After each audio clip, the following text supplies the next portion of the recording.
Welcome back, everyone. Today, we delve into the world of peptic ulcer disease, a prevalent condition affecting millions globally. We'll embark on a comprehensive journey, exploring its causes, the signs and symptoms it presents, the diagnostic tools employed, and most importantly, the effective treatment strategies available to achieve healing and prevent recurrence. Before we proceed, if you're new here, don't forget to subscribe to our channel for more insightful content like this. Let's delve into the world of peptic ulcers. What is peptic ulcer disease? Peptic ulcer disease, PUD, is a widespread gastrointestinal condition that affects millions of people globally. Peptic ulcer disease entails the development of sores or ulcers in the lining of the stomach or the first part of the small intestine, known as the duodenum. These ulcers can manifest in two primary locations: gastric ulcers, which occur in the stomach, and duodenal ulcers, which develop in the duodenum. Approximately 5 to 10% of individuals will experience PUD at some point in their lives, with duodenal ulcers being more prevalent, occurring 4 times more frequently than gastric ulcers. Interestingly, men tend to be more susceptible to PUD than women. Several factors contribute to the development of ulcers, with the most common culprit being infection with Helicobacter pylori, H. pylori. This bacterium infiltrates the stomach lining, triggering inflammation that weakens the protective barrier and exposes the tissue to damage from stomach acid, leading to ulcer formation. In addition to H. pylori infection, the use of certain medications, particularly non-steroidal anti-inflammatory drugs, NSAIDs, like ibuprofen and aspirin, is known to increase the risk of developing peptic ulcers. NSAIDs work by inhibiting the production of prostaglandins, which play a crucial role in protecting the stomach lining from the corrosive effects of gastric acid. Without an adequate supply of prostaglandins, the stomach lining becomes more vulnerable to damage, predisposing it to ulceration. While H. pylori infection and NSAID use are the primary drivers of peptic ulcer formation, other factors can also contribute to the development of ulcers. These include viral infections, chronic stress, underlying conditions such as Crohn's disease, reduced blood flow to the stomach or duodenum, hormonal imbalances, malignancies, and special cases such as Curling's ulcer, associated with burns, and Cushing's ulcer, related to high intracranial pressure. It's important to note that while these factors can increase the risk of peptic ulcer development, they do not necessarily guarantee the formation of ulcers. Instead, they create an environment where the delicate balance between protective mechanisms and aggressive factors in the stomach lining is disrupted, paving the way for ulceration. Under normal circumstances, the stomach lining is equipped with robust defense mechanisms to withstand the corrosive effects of gastric acid. However, when factors like H. pylori infection or NSAID use come into play, they disrupt this delicate balance. H. pylori infection infiltrates the stomach lining, triggering an inflammatory response that damages the protective mucus layer and weakens the stomach's defenses, allowing stomach acid to come into direct contact with the underlying tissue, leading to ulcer formation.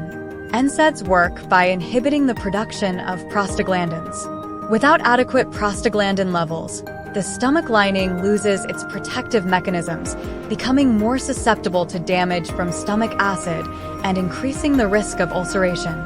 Peptic ulcer disease can manifest in a variety of ways, ranging from mild discomfort to severe complications. The most common symptom of PUD is dyspepsia, which is characterized by a burning, gnawing, or aching sensation in the upper abdomen. This discomfort may be exacerbated by eating or may occur on an empty stomach. Other common signs and symptoms of peptic ulcers include epigastric pain, which is localized to the upper middle abdomen and can also manifest as a burning, gnawing, or aching sensation. Early satiety, where individuals feel full quickly after eating even if they haven't consumed a large amount of food, and nausea and vomiting, which may occur, particularly in cases of severe ulceration or complications. It's important to recognize that not everyone with peptic ulcers will experience symptoms. In fact, up to 20% of individuals with PUD may be asymptomatic, making diagnosis challenging. However, for those who do experience symptoms, prompt recognition and treatment are essential to prevent complications and promote healing. The diagnosis of PUD typically begins with a thorough medical history and physical examination. Your healthcare provider will inquire about your symptoms, medical history, and risk factors for PUD, such as H. pylori infection or NSAID use. In addition to a medical history and physical examination, several diagnostic tests may be employed to confirm the presence of peptic ulcers and determine their underlying cause. Once a diagnosis of peptic ulcer disease has been confirmed, the next step is to initiate appropriate treatment. The goals of treatment for PUD are to 1. Relieve symptoms. 2. Promote healing of the ulcers. 3. Prevent complications and recurrence. Treatment approaches may vary depending on the underlying cause of the ulcers, the severity of symptoms, and the presence of any complications.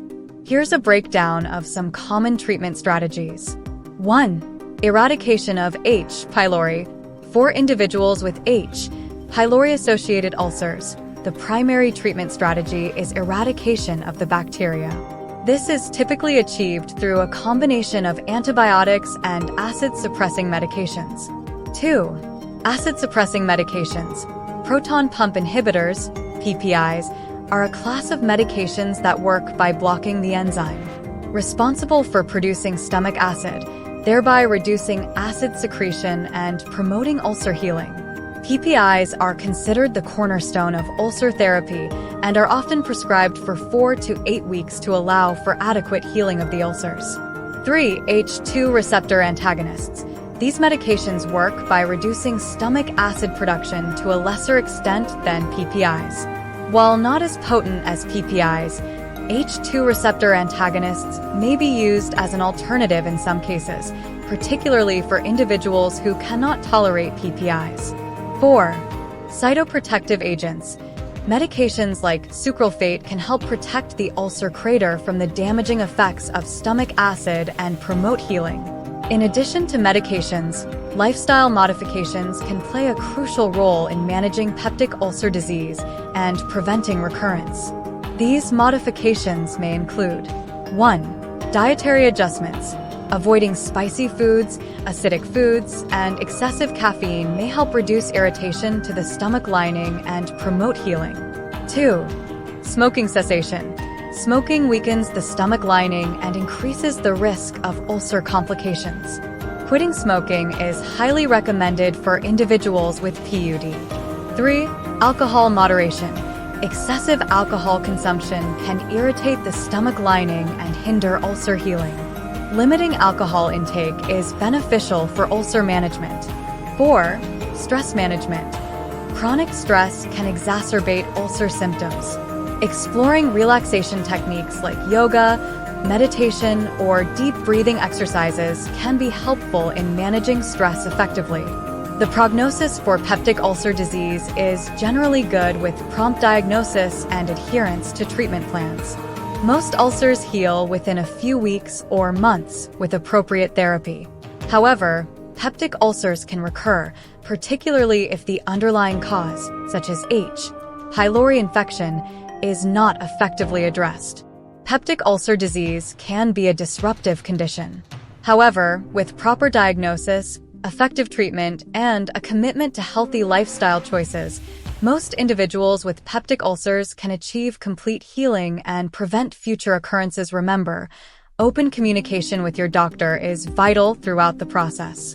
With collaborative effort and a commitment to good health practices, you can pave the way for a symptom-free future. And again, remember, if you found this discussion insightful and enlightening, don't forget to subscribe to our channel for more engaging content.